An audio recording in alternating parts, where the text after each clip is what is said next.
My uncle worked in Antarctica for 15 years. Before he died, he told me what they found under the ice. The phone call came at 3:33 a.m. My Uncle Desmond's voice was barely a whisper, broken by wet coughing that sounded like his lungs were tearing apart from the inside. "Adrian, they know I'm dying. They've stopped watching me. I can finally tell you the truth about Vostok." He paused, and I heard machines beeping in the background, the sterile sounds of a hospice room. "But you need to come now, tonight. I won't make it to morning." I was in my car within 10 minutes, driving through empty Seattle streets toward the address he'd given me, a private care facility I'd never heard of, despite visiting him regularly for the past 8 months. The building looked wrong when I pulled up. Too isolated, too heavily secured for a simple hospice. There were cameras everywhere, and a security guard at the front desk who checked my ID 3 times before letting me pass. When I finally reached Desmond's room on the 4th floor, I found him propped up in bed, looking 20 years older than his 63 years, his skin the color of old paper, and his eyes sunken but burning with an intensity I hadn't seen since I was a child. "Close the door," he said before I could speak. "Lock it. We don't have much time, and what I'm about to tell you will sound insane, but I need you to listen to everything before you decide I've lost my mind to the cancer or the morphine." He gestured to a chair beside his bed where a thick manila envelope sat waiting.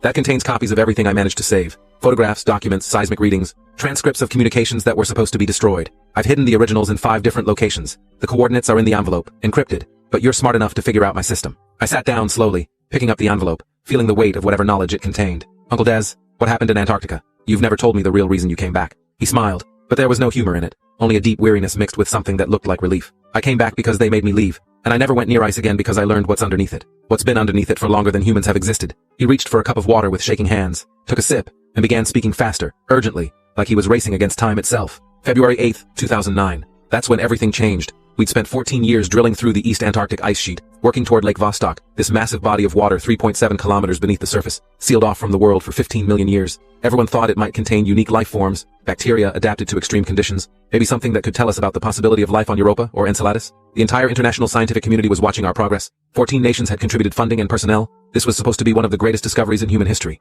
Desmond's voice cracked, and he coughed again, bringing up something dark into a tissue that he quickly hid from my view. "We broke through the ice on February 5th. I wasn't there. I was in New Zealand at a conference, presenting our preliminary findings, talking about what we expected to find in the lake. While I was on stage showing slides of ice core data to 200 scientists, my team was 3 kilometers below the surface, pulling up water samples from a lake that should have been pristine and untouched." He paused, his eyes focusing on something I couldn't see, some memory that still terrified him 15 years later. "They pulled up something else with the water, something that made 3 of the drill team claw their own eyes out within the first hour, something that made 2 others cut their wrists with the broken edges of sample containers before anyone could stop them. The last 2 researchers just stood there, staring at what they'd brought up from the depths, until their brains shut down completely, and they collapsed into comas they never woke from." I felt my mouth go dry. "What did they find?" Desmond reached over to his bedside table with trembling hands and pulled out a photograph, old and creased from being folded and unfolded countless times. He handed it to me, and I looked at what appeared to be a grainy image of a water sample container, and floating in the murky liquid was something that made my brain hurt trying to process its shape. It looked like metal, but the geometry was wrong, angles that seemed to